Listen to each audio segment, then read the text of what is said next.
like to call to order the committee of the whole at 6 o'clock. Can we stand for the Pledge of Allegiance?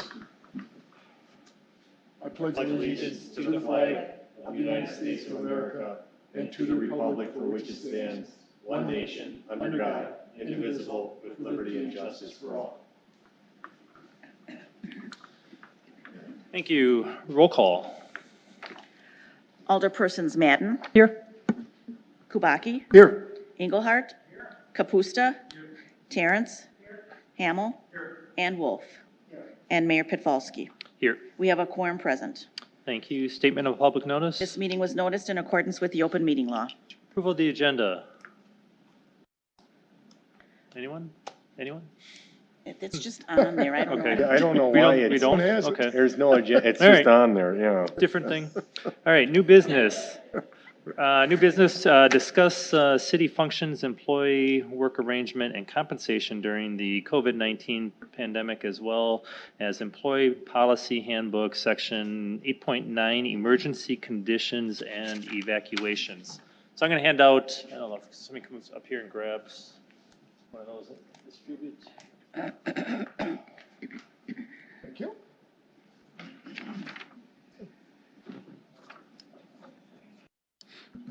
So I'm looking for some feedback from the council. Kathy had brought this up at, I believe, was that her last meeting? It was really supposed to be a discussion item and turned into more of a information, lost my pen, during that meeting. But the problem we have right now is we have a policy that says everyone gets paid regardless. And part of this is going to be taking care of itself because like this weekend, the library is going to start doing curbside pickup and drop off. So they're going to be opening functioning. But there's high school kids that work at the library that are being paid right now because of our policy. You know, that's up to you, but I kind of have a problem. I think we probably should look at that one a little closer when we have part-time kids that are just working here, and is that something we want to continue paying during something like this? Who knows how long this is going to go? So I guess I'm looking for some feedback from you guys on what direction you want to go on who gets paid, who doesn't. I mean, there's definitely when you're looking at like public works where they're on, they're doing a day on, day off for the safety. I think we have to continue on that because if we don't, they're going to leave and go somewhere else, and trying to fill those positions is just impossible right now. But what's everyone's thoughts? How many students do we have working at the library? Only a couple right now. Okay. I'm not sure what else we have and who else is. It just happened to be one that I asked about. So I haven't done a survey of every department and what we have. I guess the only other one would probably be Park and Rec, and I'm guessing those are all furloughed right now, but I'm not sure. Okay. Because I'd kind of like to know how many people we're talking about here that we're kind of targeting. Sure. Yeah. And is there money available for a municipality to maintain staff? So there's been discussions about possible FEMA money. Okay. I know it's been, but it's cloudy what's available and what's not. I've heard it's probably it's a good conversation I could have with the Waukesha County, the WCCC. It's a combination of all the executives from the different municipalities throughout Waukesha County and see what they've heard. But the information I'm getting is mixed. I haven't heard anything hard yet as far as what's available and what's not. If anything's available, how much paperwork is entitled to get it, and then once you do all the paperwork, how much reimbursement. Stories I've heard is they bury you in paperwork trying to frustrate you into submission. It's kind of what Sharon says. Oh, is that right? It's really difficult, Wow. right? Wow. So were these kids must have been recently hired that, like right before? Can you put your mic on? Hold on. Or So these kids were hired right before the COVID stuff? No, I'm not saying, I think they've been on staff for a while. They've had high school kids working, doing filing and stuff like that at the library. So they're part-time, but they're all year? Mm-hmm. Oh, okay. It's just a part-time job, like, working at McDonald's. Since you I think the regular staff, I don't have a problem with continuing this for now. I guess what I'm be asking for, let's just back up a second. I think to start, I think we should put together a better policy than we have. Right now, our hands are tied because this is the way this policy is currently written. I would say for the short term, remove that line, that paragraph I have marked in there altogether from the handbook, and just remove it. Gives us more leeway, and let's work on something to replace it with that we can spend some time and get to a point we need. Your opinion is not to pay part-time employees, just like. No, I'm not saying, like, we have part-time employees here at City Hall that are, well, they're all working right now. There's no one at City Hall that's not working. My intern is Your intern? at home. Okay, but he's working. He's doing stuff for you, isn't he? No, but he's not being paid. Okay. So How'd that happen? I just told him to go home. He's seasonal, and because he's seasonal, I was told that he doesn't get paid. Okay. So Now we're paying some employees, but we're not paying others. That Well, that's why I'm trying to find some kind of guidelines. switch this now, that's a dilemma. And what is the school work? What is the schools doing? If they have work for them, my impression, obviously I'm not there anymore. What I've heard is like for the aides and stuff like that, if they can find work for them to do, they're paying them while they're doing that work, but once that work runs out, they're not getting paid anymore. So there's part-time cleaning people that clean at night and stuff like that. They have them doing some maintenance stuff right now, some painting and things like that as available. But once that work runs out, or if they're not available for it, they're not being paid for it. But I do have a problem, sorry, Jeff, but I do have a problem that paying everybody but the guy who's at home. So I think we have to look at that. Decide if we want to backdate it or not. do we have a difference between seasonal and part-time? Haven't been told that. Oh, I believe. I'm still finding out where the bathroom is around here, Yeah, so. I believe, or I was told that there's a difference between a seasonal worker and a part-time worker. My intern is seasonal. And that seasonal employees did not get paid. Part-time employees do get paid. Now, I'd have to check this out for you. As an intern, it's also, I want to make sure we're all the same. We're talking hundreds of dollars or thousands of dollars. Last week, Kathy was talking about COVID-19 reimbursement from the state. How does that affect? It's the federal government, and that's what we were just talking about. I haven't heard any concrete plans of how that is, and I'm not sure if anyone really knows. What Sharon had mentioned, and I've heard from other people, is it's a lot of paperwork, and I mean, like a lot of paperwork, and then at the end, you hardly get anything. So, but I don't know if that's true or not. Yeah, she said the documentation is just unbelievable what you have to have for them. And then like Mayor is saying, you do all this, you put all the work in, you give it, and they decide what they're gonna pay. So it just doesn't sound like it's we can't count on that. We're still monitoring and keeping track of hours in case we find out something different, or there's something different in one of these bills that they keep on passing. But I wouldn't hang your hat on that. I understand this, so now we get this policy on the books Yep, this whole time. yep. I will change it. I want your input if you want to change it. Yeah, because, Well, you brought it up to change it, so yeah, and it's not our input, so I don't want to get the blame on this. If you're bringing it up, that's not that. That's okay. I had actually, Is that you're the one driving the. I am. I am, but you do. well, for what it's worth, Well, if you'd rather, you can just give me the authority to do what I want. Then it's all my. Then I'll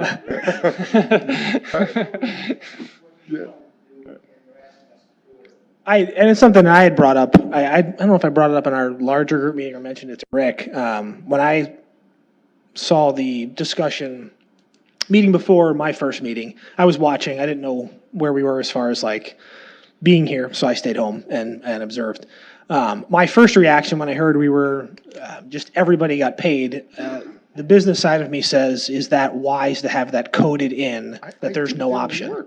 So my first reaction is the city needs some mechanism to be able to make cuts if needed. right? I mean, if you hit a point where revenue all of a sudden stops rolling in for certain reasons, and this is written in here, we now have a legal issue where we can't lay people off. We can't choose to say, hey, your position's being cut to part-time or whatever. So my first thought was, kind of hearing some of that, yes, we don't want somebody to come back and say, hey, you did this for that. But maybe there's a two-part to this where we have to honor what's in there now, and then when we're done, we make the change that gives that tool to the mayor and his team to say, hey, there's this emergency, whatever, some catastrophe comes along, and they have to make cuts because there's no revenue. That tool is in their tool belt to make that decision. So I would be in support of something like that that protects us legally, but also gives that mechanism to choose the positions that you would continue to keep on staff or pay. I realize these are people, so I'm not trying to point to any one person and say they're expendable, but ultimately there are a limited amount of dollars, and in that situation, I would prefer to know that the mayor has that in his repertoire of tools to keep the budget from being just ultimately destroyed by an emergency where we don't have that option. Alderman Kubaki? I agree. People were hired with this policy in mind, and I think we've got to adhere to it for now. We can always change the employee handbook, but I think we should come up with a phraseology and make that change at one time instead of eliminating this and then making a policy change. And I agree with dire circumstances. You never know what's going to happen, and you've got to have that tool to be able to say, no, we're not going to pay this group of people because of this. So I'd say we should pay these people, but in the meantime, make the change in the policy manual. And I should be clear, and I kind of mentioned when I started this, the only area I know that this is really affecting would be the library, and they're going up to speed on Saturday anyway. So they're going to start. They're the only department that's Park and Rec, but they don't have this. Their employees are seasonal, so they don't fall into that. Yep. So the only ones this would affect is that one, and because they were completely shut down for the most part, they were doing work. But I just don't know how important the work was. So, and it's not our money, and that's why I look at it, because I try to look at it like if it were my money, if it were my business, what would I do? So that's why I brought it forward, and it's something I think we need to address going forward. Alderman Wolf? The only other thing is, we base a lot of stuff on what other communities do. We should take a look and do a survey. An extra pen. Can you get a pen? Get a pen from there. Oh, you need one? Yeah. Dollars, benefits, dollars of pay increases. So I think we should, key with what we have. And the other concern I have is picking and choosing who you want to send home and who gets paid. And I have a problem with that as well. So, again, I don't know what other government entities are doing, but we should take a look at it. Just need one. So, how does it work? When you're talking part-time employees, if they're on the schedule, they get sent home, they get paid. You're not paying them if they're hired for 10 hours a week, you're not paying them no matter what, are we? I don't think we have, I mean, my understanding of the part-time kids that work at the library that are, say, high school students, they're scheduled pretty permanently that they work, say, every Monday, Wednesday, and Friday from 4 until 6. I'm just using it as an example. And they're automatically on the schedule. But I think there's, in my mind, and that's why we're bringing this here, my mind, that's having a high school kid that works from 4 to 6, 3 days a week is different than an adult that's working from 10 until 4 for 30 or less hours a week. And here's the other thing is because while she does have them working remotely, it's a high school kid. And what important things that it's a high school kid that is normally doing busy work at the library, like filing and re-shelving and, you know, all that little handwork, how do you do that remotely? I don't think, you know, if you're part-time, you just get put on the schedule because you're promised you'll work X number of hours a week and you're not needed, still getting paid for it. I have a problem with that. I think if there was work to be done, you're put on the schedule and sent home, that's another story. We're on the same page on that. What's that? We're on the same page on that because my problem is if they can work remotely, I don't care if they're part-time or full-time, if they're providing a service for the taxpayers, I'm okay with that. But I don't want to just create work for them. Correct. To do it. I kind of feel the same way. I don't think it's fair also to start that in the middle of this process as well. Well, like I said, it's not an issue right now. Yeah. But I need some direction going forward because what if something happens again? Right, I think if you're on the schedule for one thing, I think it's, you're working every day, I think you need to be put on the schedule, and they should be, if something like this comes up in the future, you should not just be put on the schedule because you were promised you would work 4 to 6, 3 days a week, or whatever it might be. But if you're working and get sent home, like you were saying, that's, I think, a different story, they should get paid, but otherwise, I just don't think it's right just to, for the taxpayers to put somebody on the schedule because that's what they're promising, even if there's no work to be done. So I don't think they should be paid for that down the road in the future. Alderman Engelhardt? You said there's only a couple of them at the library right now. And that's typical because we have the seasonal workers, we've already declared what that's about now, so.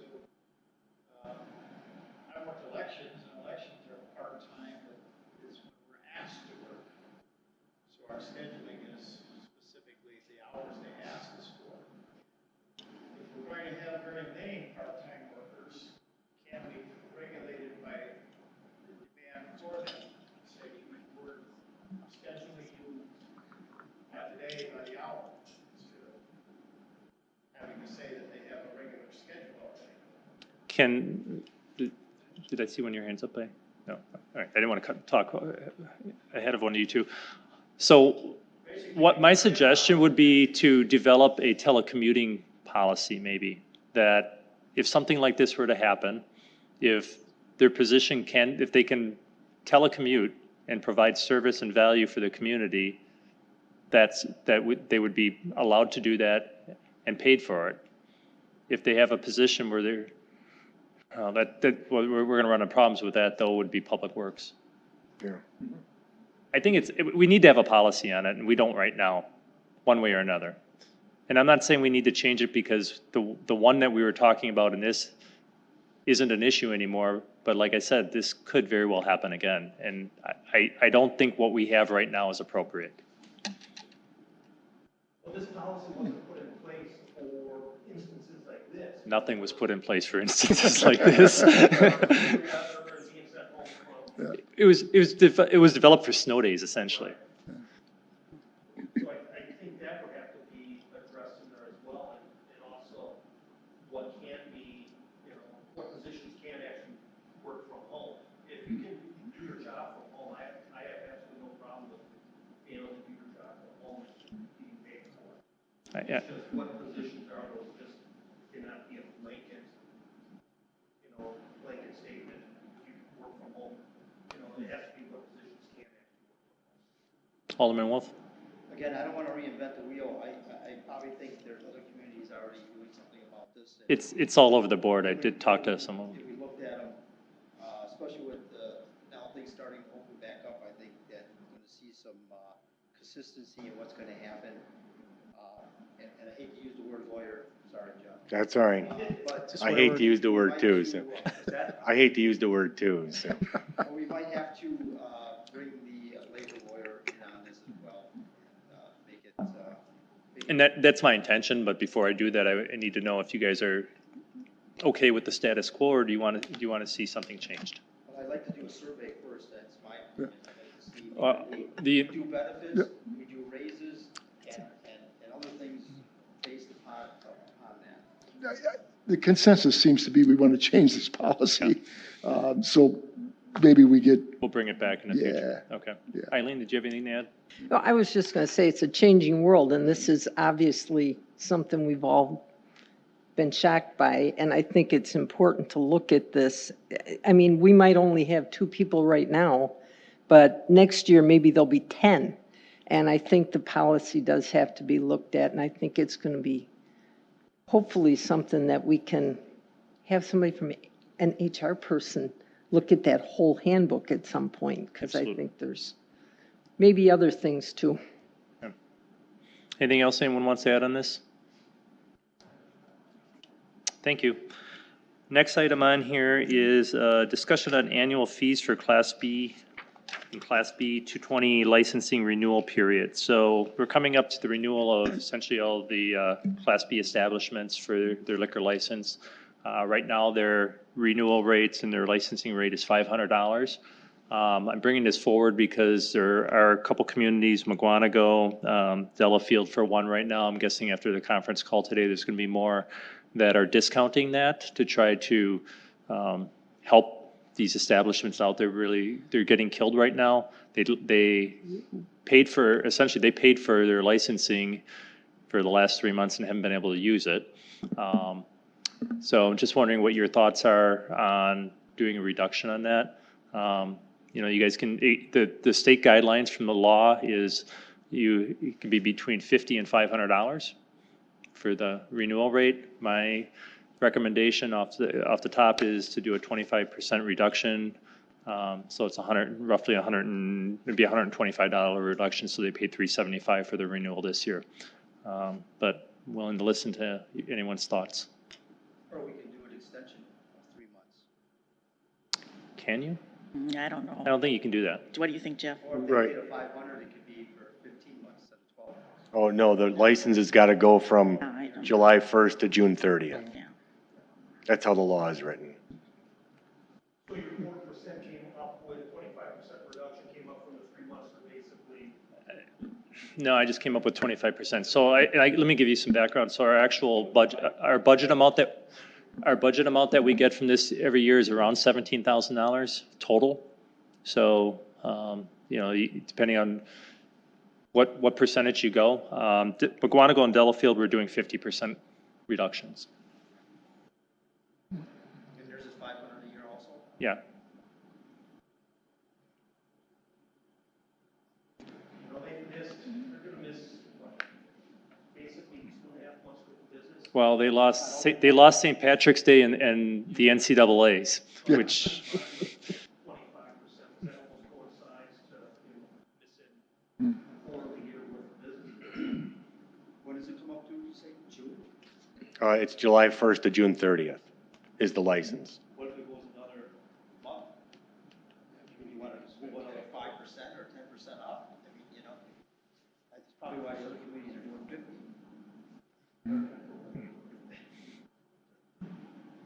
Or there. their 2 biggest days of the year are the opening round of the NCAAs and St. Patrick's Day.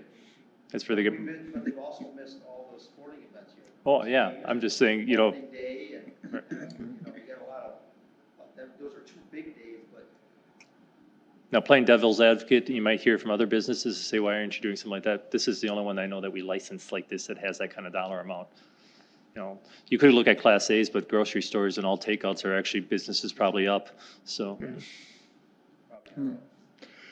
Who knows how long this is gonna last too? I mean, we could save 25% off.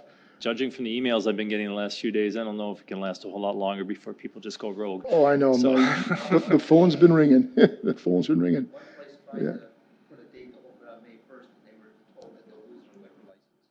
So, it's gonna be interesting. So I think I personally think at a minimum, we should look at a minimum, a 25% reduction.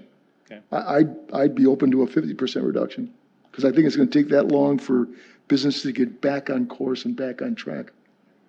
Eileen? I totally agree with possibly doing the 50%. They've lost a lot already, and it doesn't seem like that's going to change in the real near future for them, so I would consider 50%.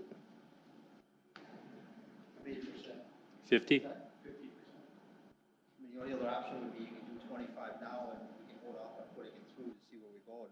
Or if we don't want to do less work, just put it. Well, she has to start getting these out like this week, so. And people start paying them early, some of them do, so. You know, like I said, they lost some of their biggest days and St. Patrick's Day and hopefully round of NCAAs. So it's around, if you go 50%, it's around an $8,500 hit on our budget. And mind you, our budget is not going to perform this year like we expect, so. I'm not saying not to do this, I'm just letting you know the numbers, so.